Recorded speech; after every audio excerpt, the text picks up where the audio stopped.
Welcome back, everybody. We're talking again today about how to build a subscription or membership or long-term contract physical health practice. I had a lot of comments on even the video that we put out where the actual video wasn't that great, so I wanted to rebroadcast this. But I'm going to start this one with something I think that's going to change your perspective on what we should be doing as health practitioners. Because I think there's a lot of people, myself included, when I first looked at this, is the long-term contract stuff is more expensive and it's for people that are affluent and can afford it. It's absolutely not true. And I'm going to go right into this right now. We're going to go through how I build my business and the numbers so that you can fully understand why it's better to run this way than it is to run with our current model. So I'm going to share my screen here. Hopefully you can see that. I'm going to run you briefly through how my contracts work. It's a 12-month contract. It's based loosely on meeting with people every 2 weeks, but I do not count appointments. I believe in providing whatever the client needs, whenever the client needs it. The caveat that goes with that is that we're in charge. My clients don't run the schedule. I tell them what they need to do to be successful. We figure out where they are today and where they want to go. And over a period of a year, we build all the things we need to build them. In marketing, they look at it two ways. You got to sell people what they want, but very often what people want and what they need are something different. So we sell them what they want and then give them what they need. What that takes is explaining to them where they are in a way that they fully understand, where it's not me telling them that this is what they have to do. It's me explaining the situation, because I'm the professional, in a way that they're like, oh, okay. And it's their idea to continue. I'm not selling anybody on a contract. They willingly join, and I am more than happy if they don't want to. That's absolutely up to them. It's their goal, their body, their life. It's totally fine. So when they do sign up, and we'll talk about this in a second, they pay 30% up front. There's a reason for that, just in case something goes wrong. It also gets them engaged. They're ready to go now, put something into it, and it decreases their monthly costs later. So they do that, then they pay the rest of it monthly for the other 11 months. And one thing I ask from them are the practitioners they've worked with in the past, so that I can connect with them. I can figure out what's worked, what hasn't worked, and create some strategic alliances for myself as well. I also make sure that I track everything. I developed a system called Acculate because I needed the tracking tool, and the tracking tools that are available right now, are egregiously expensive. They're not designed properly. So we set out to change that. And I track things because I believe accountability needs to be both ways. It can't just be me. Let's see if I can adjust this so that you can see me talking at the same time. It can't just be me telling them that they have to be accountable to what's going on. I have to be accountable too. Like, what if I give them a bunch of stuff to do and then they're not progressing? That's, we carry the burden of results from the prescription side of things.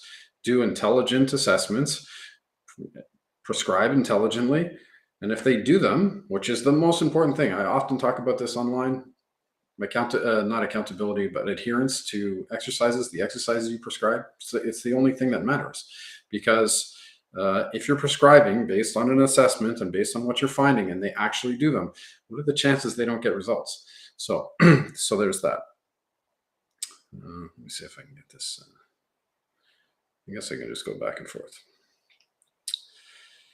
So there's that. That's how what I offer as oh, that's better. What I offer actually as what am I doing here? I have to find this. As benefits to them is we're going to look at their injuries or their aches and pains, and we're going to resolve them completely if possible. There are some structural things, obviously you can't do that, but by and large most of the people walking around with chronic pain or whatever, it's all solvable. It's just how much time we have to work with them and what we do with them. I'm going to teach them how their bodies work so that they know more than any coach that they're going to work with in the future. I'm going to teach them how to train consistently. I do not train with my clients, save once in a while, and when I used to do small group training, which I would suggest building into your program, and we can talk about that at some other time. But the only time I would train with people is in a small group setting, 4, 6, 8 people, and only once they are coachable and they've been through at least, for some of them it takes 6 months to get to small group training because of all the stuff we need them to perfect and get good at and all that sort of stuff. I'm going to improve their posture forever. If it's warranted, then we need to change. And by posture, I also mean biomechanics, like how they move and why they move that way. And I help them to understand that. They're going to have access to professional advice. I'm there for them. They now have a coach that is on their side, and I'm available. Not like when you're running a physical health practice and somebody, the next time they can come in and see you is 2 months from now. What if something's going on and they need to, you need to see them next week? Well, you need to have the availability to do that. And you think, scaling and making money is about seeing more people, but I'm going to prove to you that scaling and making more money isn't about seeing more people. It's about providing better service. I also give them a book. We build a book over the year that is all their exercise programs, their cardiovascular training, some nutritional advice, all that sort of stuff. Because we're working together for a year, we have a lot of time to build all this sort of stuff. And at the end of the year, they get a book of themselves that they can repeat and go through again the next year without needing me is the idea. So a lot of people stick around. They stick around for advice. They come back for one-offs, and I only do one-off meetings to help people after they've been through my program. And if it's a true one-off, like they want to come in and get some advice, I don't even charge them for that. So there's that. How this plays out is, phase one. We're going to meet more than once every 2 weeks. Obviously, we've got some assessment stuff to do. There's going to be a lot of progress in what we're doing. And maybe there's some manual therapy stuff that I need to do with them. There's going to be a 2 to 4 week period there where we're meeting, once a week, a couple times a week. Again, it's dictated on what I want, what I believe needs to happen, and then we make it happen.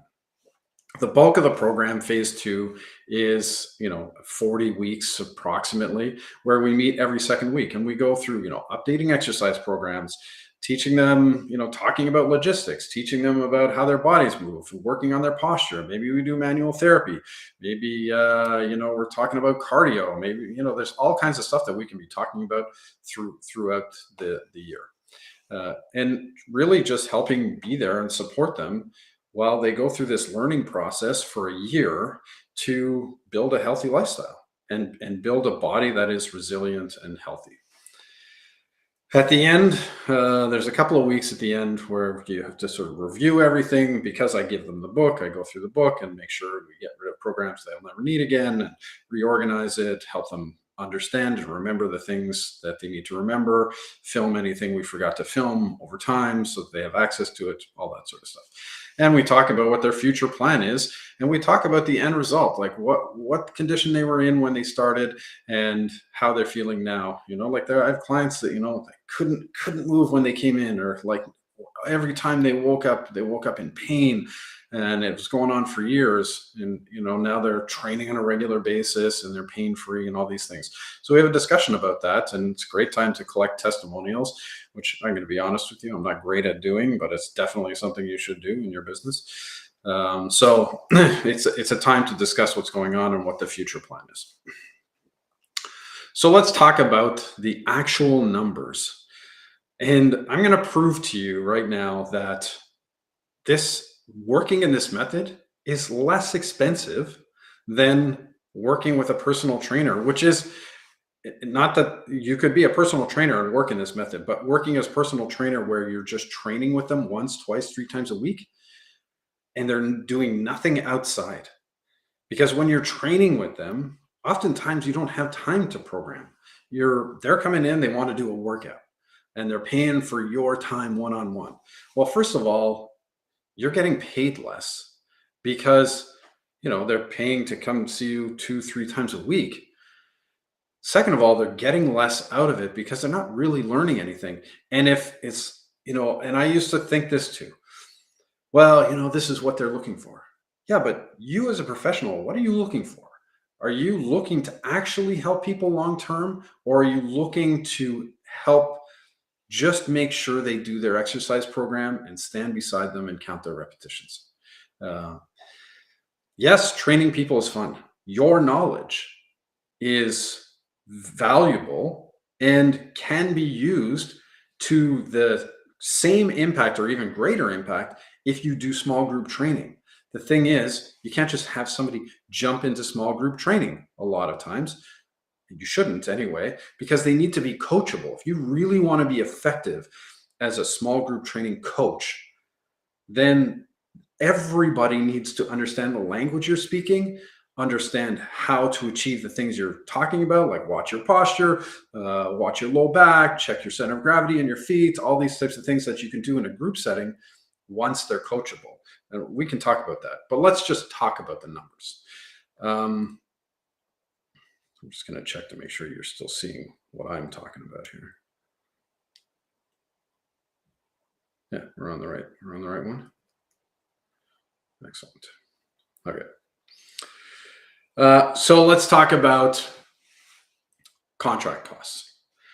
When I started this, whatever it was, 14 years ago, I was probably charging $1,500 or $2,000 a year for the program.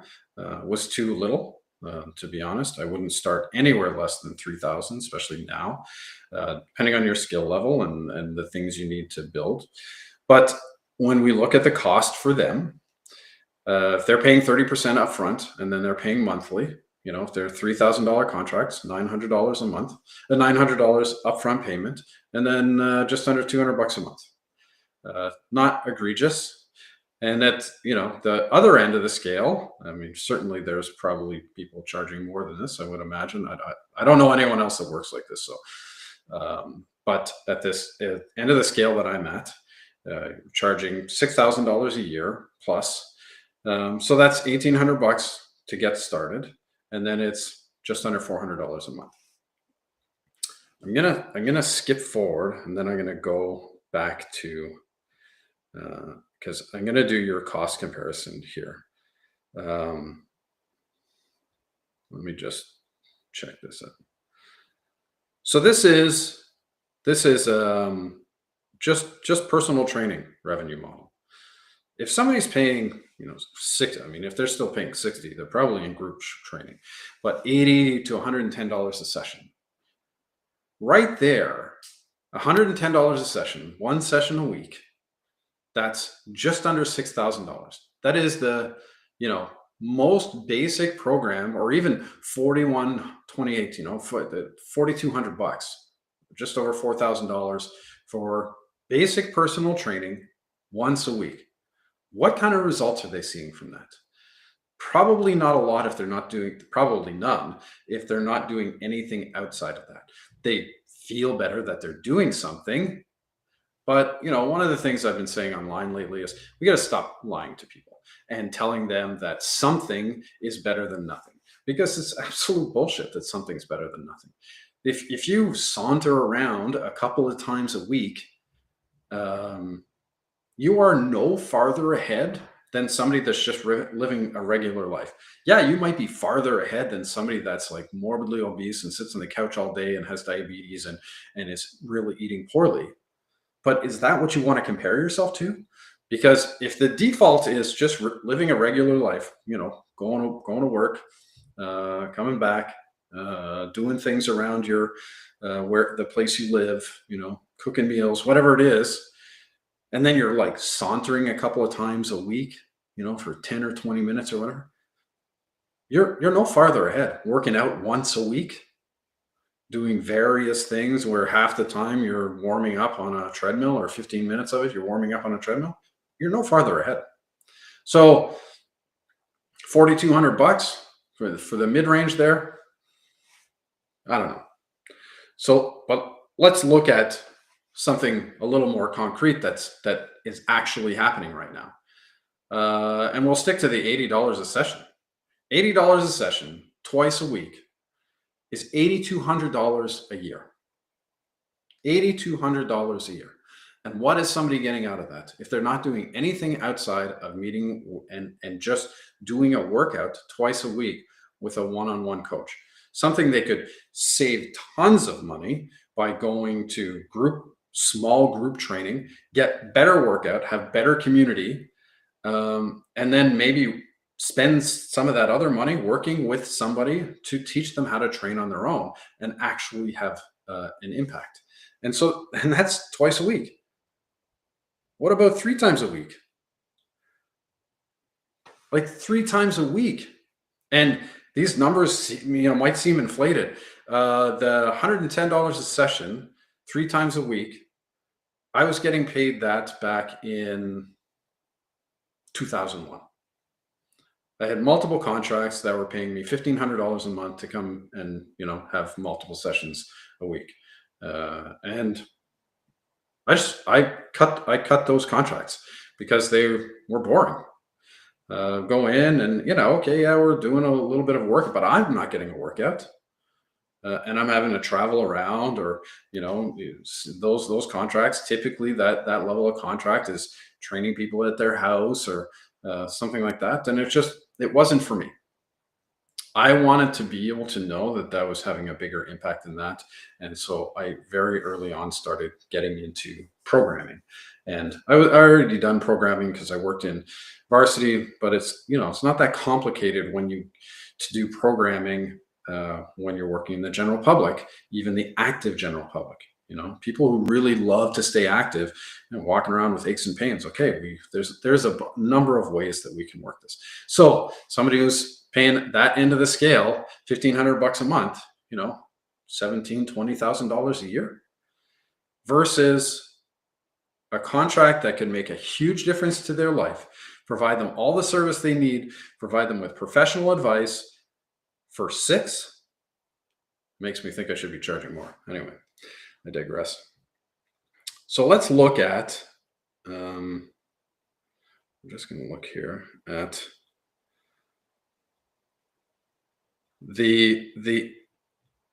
what it is to you as a practitioner. So let's say you want 10 clients a month, because you just want a small business.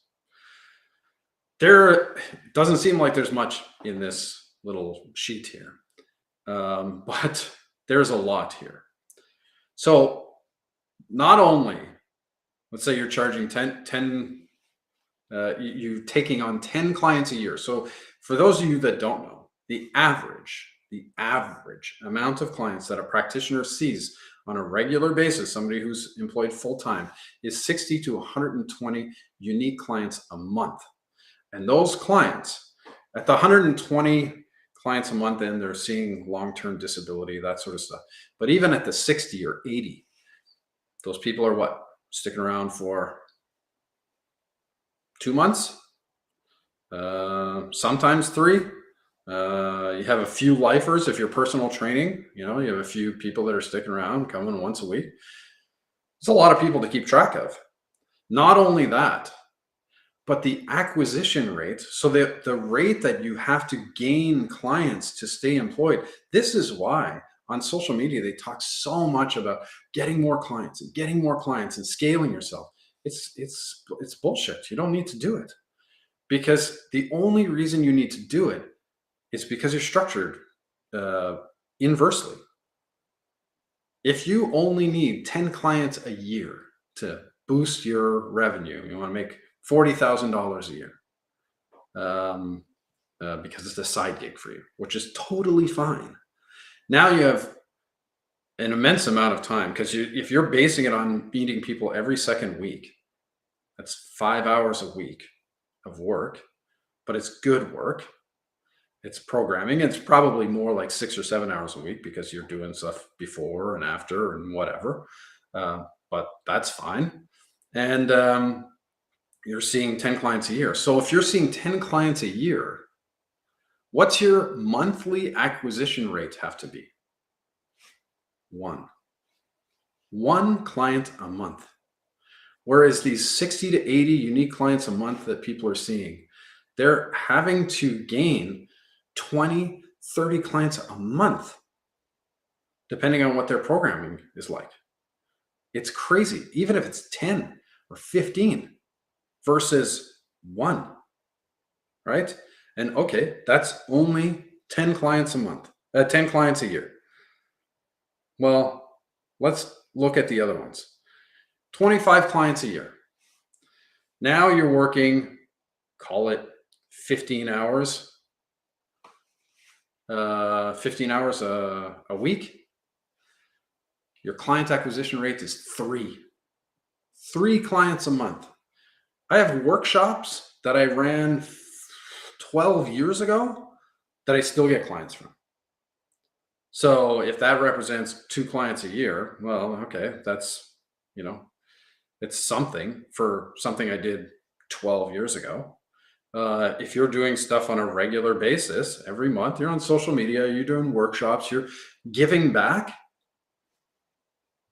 it's not unheard of to get 3 clients a month to commit to something like this, especially when you can cost anchor what personal training is versus what they're going to do here.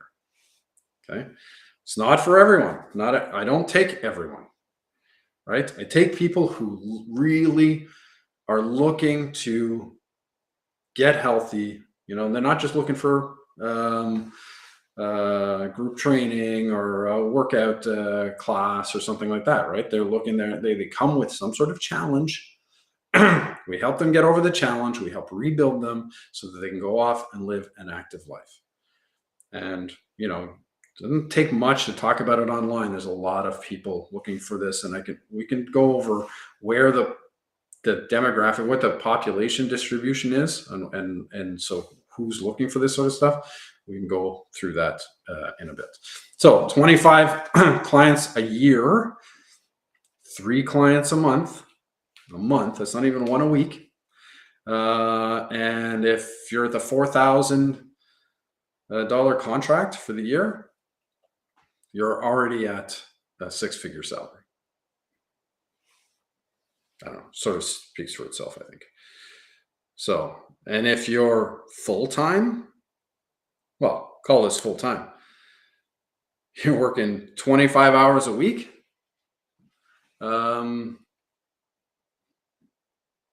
Then at 25 hours a week, you're making 160. If you're doing the $4,000 contracts, the $6,000 contracts, you're making 240. If you're full all the time, which you will be. And what's your client acquisition? 4 a month. 4 instead of 15 or 20.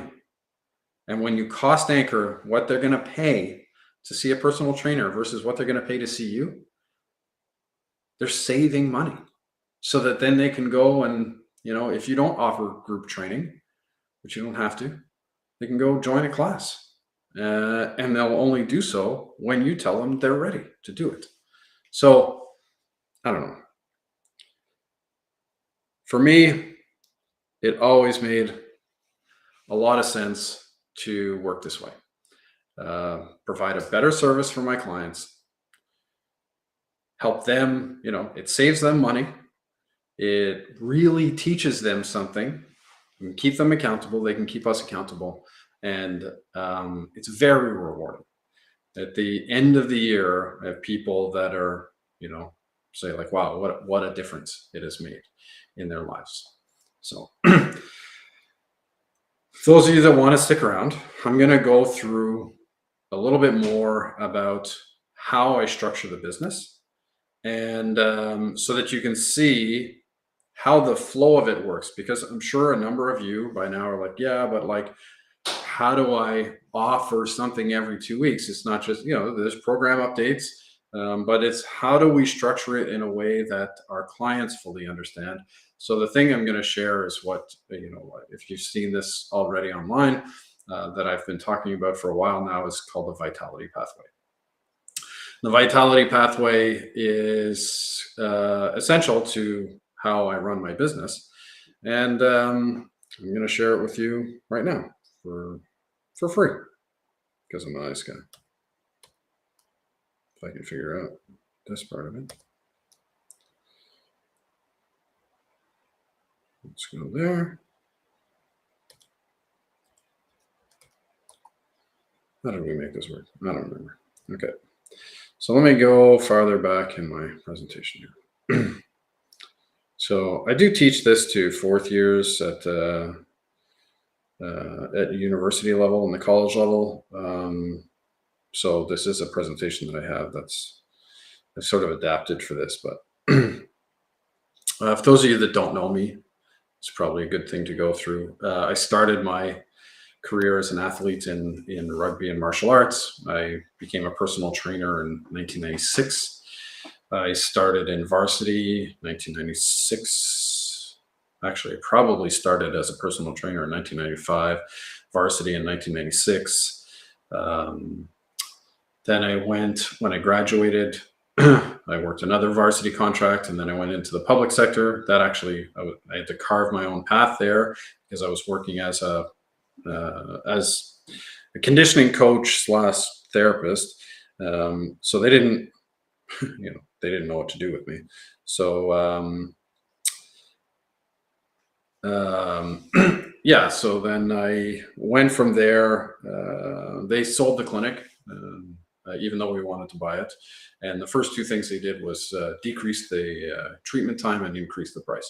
Two things I disagreed with. So within, I think, a 2-week period, I had another clinic open down the street, and had a ton of clients come with us. And not that we stole them. We didn't do anything illegal. It was all above board. And we were just running a better business. From there, I got recruited back to varsity. I did that for a few years. I got recruited to a high performance triathlon studio, which I sort of rebuilt into a reconditioning triathlon studio.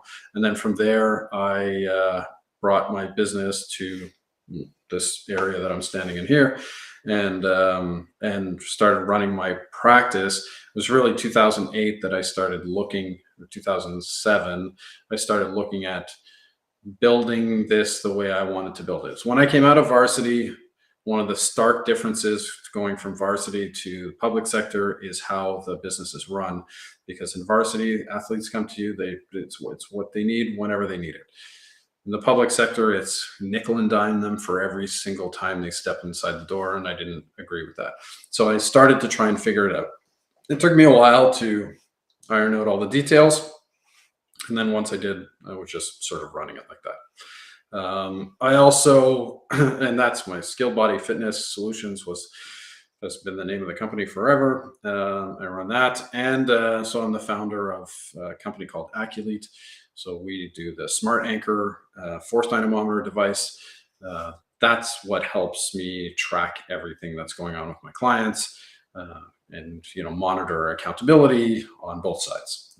So it's it was something we created because I really needed it for my business.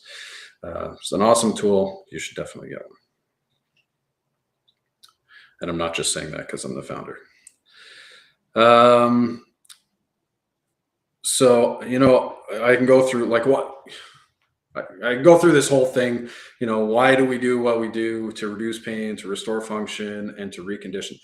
From a professional point of view, This is like, to me, this is crucial because when you, it's for the longest time, now, we have let the least educated person in the room dictate the terms of what we're doing. So somebody comes in and says, "Oh, I just want to see you a couple of times," but that's not how it works. Like I'm gonna, you're always stuck in this scenario where I'm gonna do my best to help you. Well, what if you're not given the opportunity to help somebody and then they go off and we've all had this. We've all had clients come in and said, "Oh, I saw X therapist and it didn't help." I, but we need to be asking things. Well, did you do everything they said you should do? And did you see them more than twice? And, like, how much effort did you put into this? Whose fault is it that, you didn't get results from this? Maybe you just weren't feeling it personality wise. It's actually why I run my business the way I run it. Is it allows me to vet my clients before they work with me. Maybe they don't want to work with a personality like mine. Maybe I don't want to work with a personality like theirs. There's nothing wrong with that. That's just the way it is, and it's totally fine. So it's always been important for me that if I'm going to work with somebody, then we're going to work through to the solution. I'm not interested in doing, a little bit here and a little bit there. Like if it's early stage rehab, I just don't even do that anymore because my style of business is not really appropriate for it anyway. Somebody who's really in early stage injury rehab, post surgery, all these types of things, they need to be there 2, 3 times with hands on, and they might need that for multiple weeks. We have systems for that. Those are, by and large, the physiotherapy world deals with early stage rehab. I'm going to show you now what my business looks like, how I view it, and why it is so important. Arguably, the most important business in health that there is working as a health span coach and designing it this way. So definitely share that with you. How do we achieve results? Adherence. You'll hear me talk about this online all the time. If people don't do the things that you're telling them to do, then the discussion needs to be had. Whether they are discussing, you're discussing why they're not doing their exercises, but you can't have clients that don't do their exercises, because if you do, they're not going to get results, and then they're going to they're not going to blame themselves. They're going to blame you. So let's not do that. Okay, the vitality pathway. This is. Yeah, I'm going to say this is the most important thing that the health industry needs, is to understand this path. And for a couple of reasons. A, it's so that we can understand what we need to do with people at any given point. And B, is to help our clients understand exactly what is going on. Because humans don't do anything that is not their idea. It doesn't matter if I think somebody should do their exercises. It only matters that they think they should do their exercises, and that they have trust in the system, and that they believe that it's going to make a difference. Because if those things don't exist, they don't have trust, they don't know you from a hole in the wall, they're not sure that exercise seems weird, and is this actually the problem? Nothing's going to get better. And you're spinning your wheels, taking money for something is not going to help. And I just flatly refuse to do that. Many years ago, and maybe because of my exposure in varsity, how I was getting a salary, and I would do everything that I needed to do to help these people. And I believe that that's how we should work. Speaking of that, actually, and I didn't allude to this when we were talking about the finances, but when you have an acquisition rate that's progressive throughout the year, so you're getting 1, 2, 3, 4 clients a month, what ends up happening is your salary, your revenue is even all year round. There's no up and down. Even if people go on vacation, if you notice the number of weeks of the program, it's like 2 to 4 weeks and then 40 weeks and then 2 weeks. It doesn't add to 52 weeks because we know that I'm going to go on vacation. They're going to go on vacation. We might try and make up for it later. But that's life. Life is people go away and they travel and they do things, whatever, and they have to be there present. And so do you for the majority of the contract. But you're not going to meet every second week all year. It's just not going to happen. All of us talked about early in my career, and I hear people talking about it all the time. It's like, oh, it's really slow at this time of year. And what's happening with your bank account? You're just spending, and you're not earning, and you're just sort of like, oh, like trying to piece together contracts. And, I remember running from contract to contract to make sure that I have enough money for the times that are slow. I never do that anymore because basically my income never changes. So let's talk about the vitality pathway.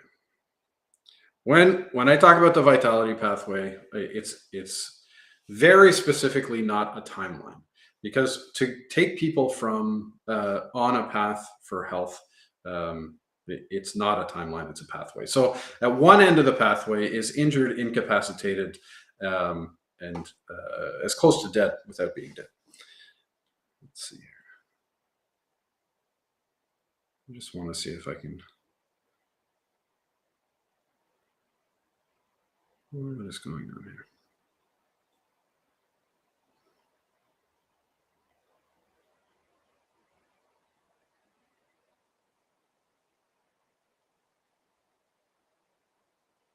I lost my whole screen. That's funny.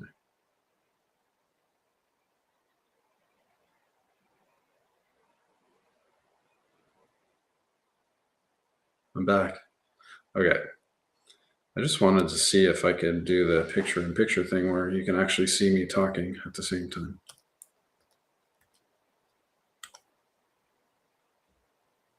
Oh, well, whatever.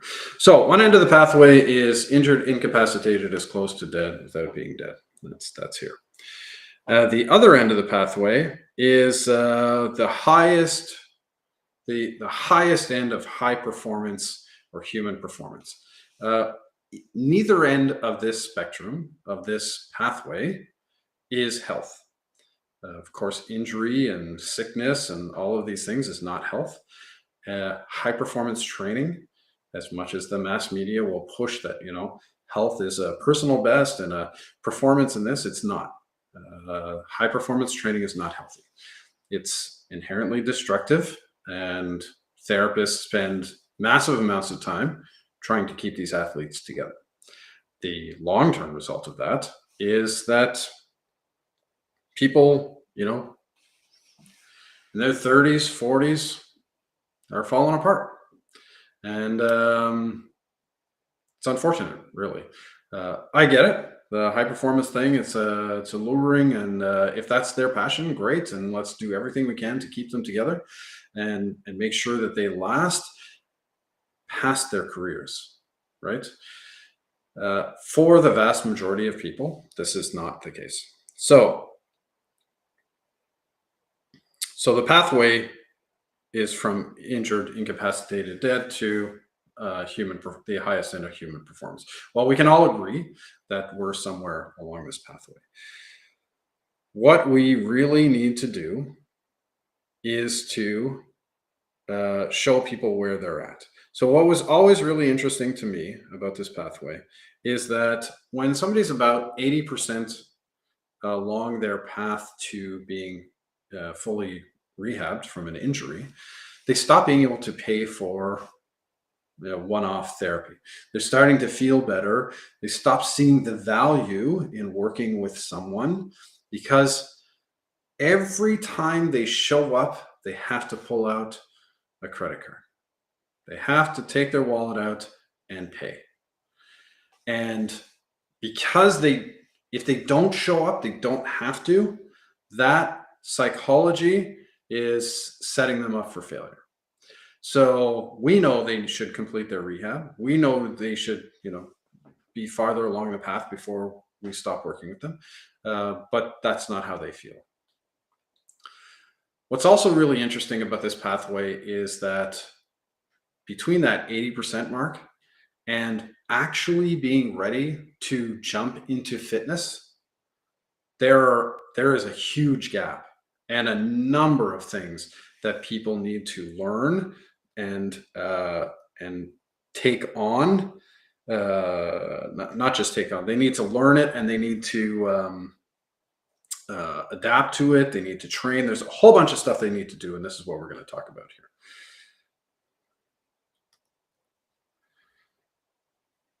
Sorry, I'm having to switch back and forth between screens.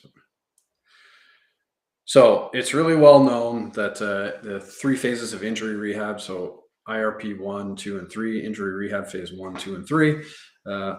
It was commonly taught when I was in school that injury rehab phase 3 was this all-encompassing thing that comprised everything from it all the way back to high performance. So if they're finished injury rehab phase 3, they're ready to go back into high performance sports.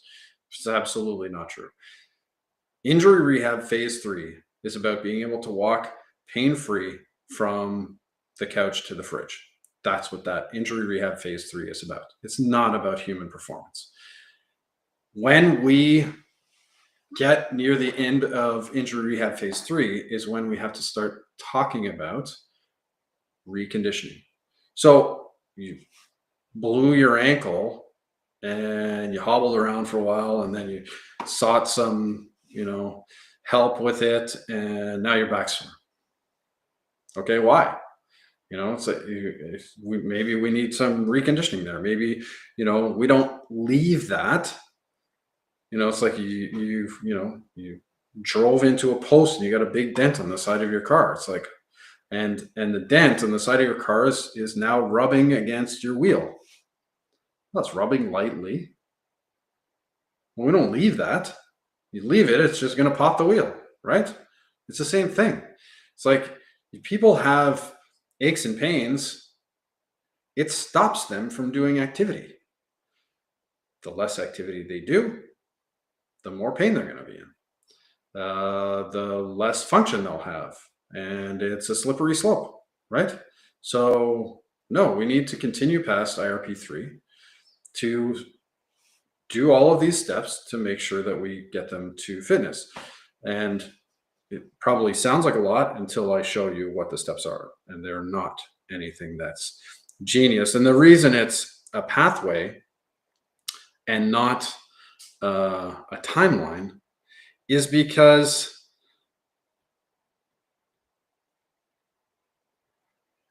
the reason it's a pathway, sorry, I was just changing screens there. A pathway and not a timeline is because some people go through it in a couple of weeks.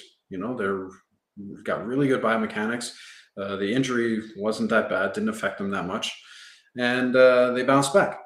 Some people, they've had back pain for 10 years and then they got hit by a bus and then they went through early stage rehab, outpatient stuff, and they show up to do some reconditioning stuff and they're in IRP3 and they're a mess. And we need to do some work with them. It's going to take some months to get there. So that's why it's a pathway. So I'm going to quickly go through. And so this is how you construct a long-term business to make sure it's like, okay, we're trying, this is where you're at. And these are the steps we need to get to. And if you can demonstrate this to a prospective client or a client as you're going through, here's where we're at, here's where we're at, here's where we're at. Okay, you're ready. It's much clearer to them. It's like going to a mechanic and one mechanic just says, yeah, it's going to be, $4,000 and you have to fix everything. And it's like, what are you talking about? Whereas the other mechanic is like, here are the 12 things that I found. These 4, ignore them. They don't even need to be done. These 3 can be done later, but these ones are critical. And here's how they're showing up. What do you want to do? Yeah, again, I want to fix those, whatever. It's just a clearer picture. So this is the picture that I run on. So it is, we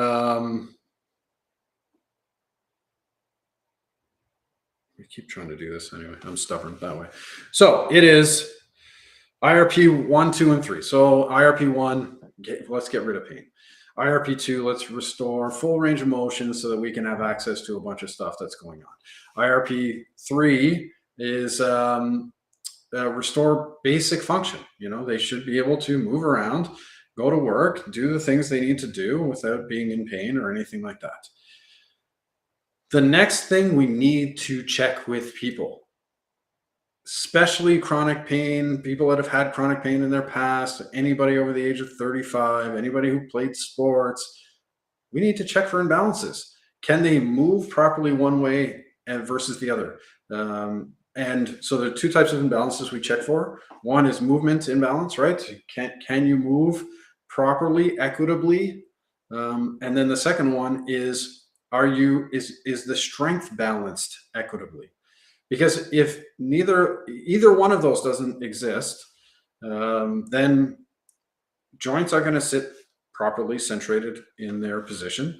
They're going to wear out early. I've seen it. I've seen the MRIs of people that have had, poor posture for years, and the joint is unevenly worn, very, very obvious, and they're totally avoidable. So we need to check for these things.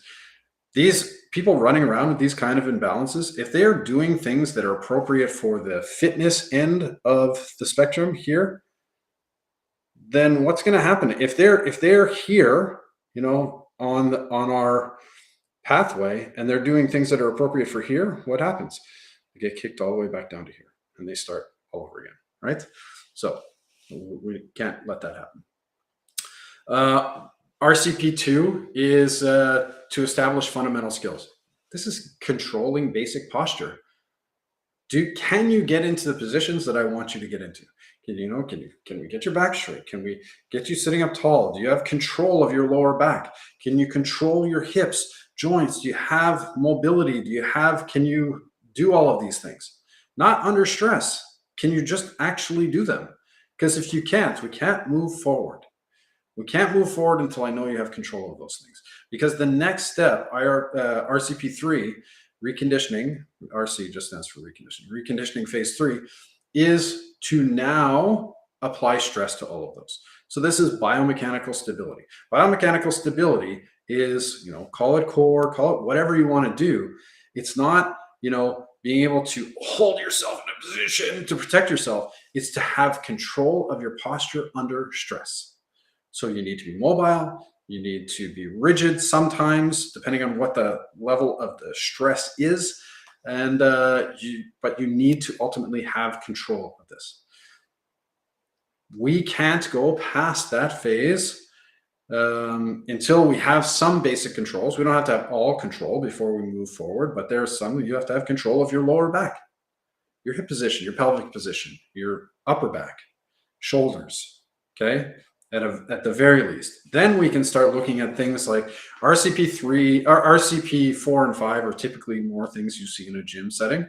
RCP4 is like, okay, of the activities you want to be able to do, squat, lift, push, pull, all those types of things, is everything ready? Is everything ready to be, are you strong enough to be able to pull these things off? And if if you're not, okay, let's train these. These aren't imbalances. These are just general weaknesses. And then RCP5 I call them the 6 major skills. There are definitely more skills than this, but if you can't do these basic ones, then you shouldn't be doing things that are more complicated. So squatting, the ability to get under something and lift it up, just in general. Lifting, so to reach to the ground and pull something up from the ground. Pushing, so generally pushing something away from your body, pulling something towards your body, pushing something up over your head, and then the last one being pulling something down or pulling yourself up to something.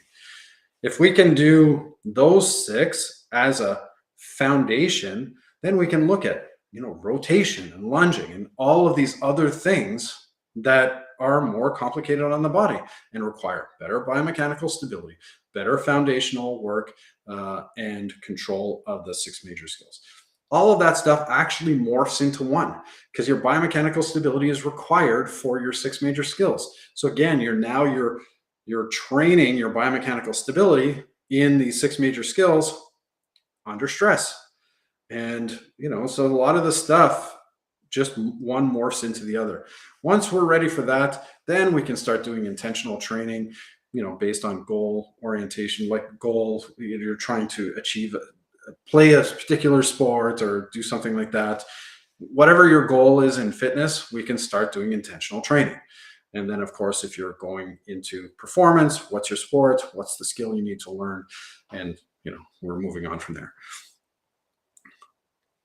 That just gives you an idea of how I look at the business from a physical point of view. When you're doing long-term contracts, so there's all those things we map throughout the year. Where I work, you don't have to work in the whole pathway. Obviously, I work from IRP 3 to RCP 4 or 5. I do the six major skills. Depends on the person and what they're looking for. Depends if we can get them all the way there. Sometimes they need to continue to be able to get there. Depends what condition they start in. But we do a minimum of 12 months to get them from, they show up, they're typically showing up in IRP 3 or RCP 1. And I take them from there, I help them fully understand it. I ask them what the goal is, what they want to be able to do, and then we track the steps in between.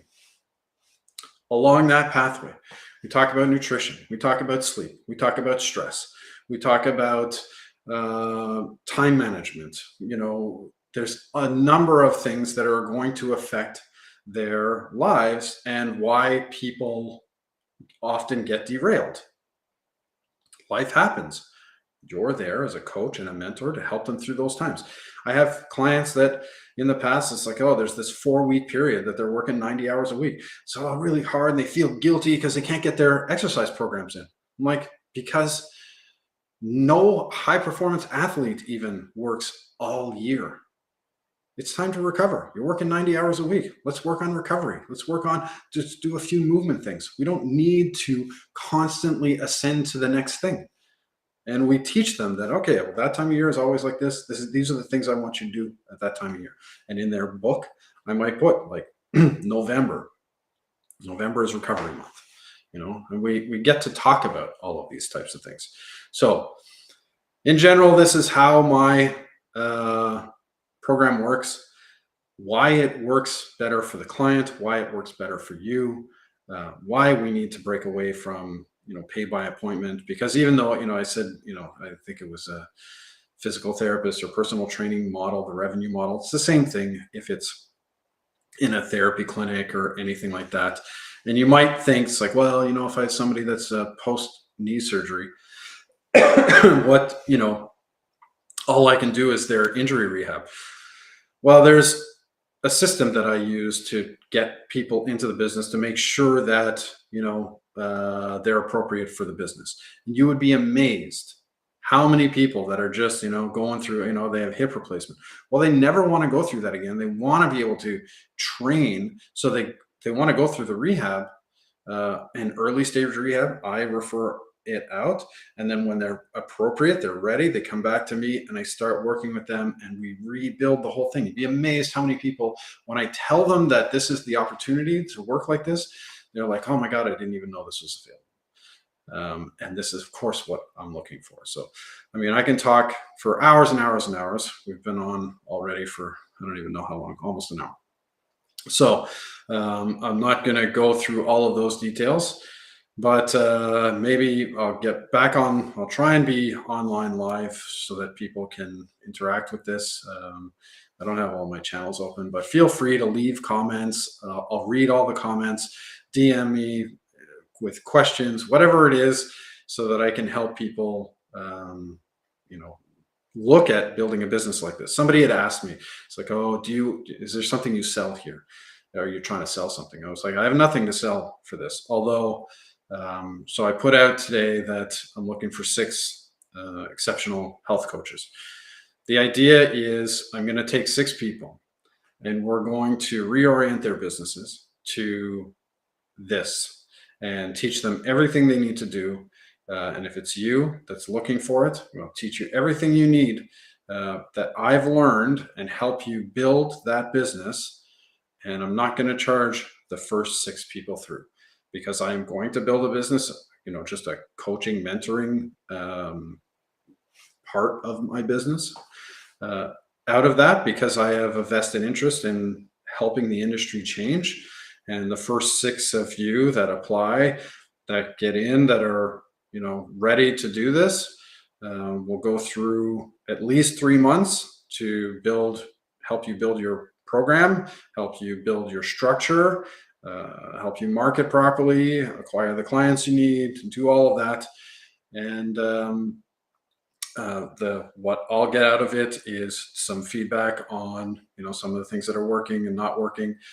Certainly a testimonial from you, assuming everything works out fine, which I'm absolutely positive it will. So I'm not worried about that. But if you're one of the 6, or you want to be one of the 6, send me a message. I'll be taking applications for this in the next few weeks or a month, and then deciding who's in the program and who's not, and then moving forward from there. So we'll catch you again online. I'll be live again next week. We'll talk more about this sort of stuff, and if you want to be on live with me, discuss things back and forth, maybe talk about your business, then you're more than welcome.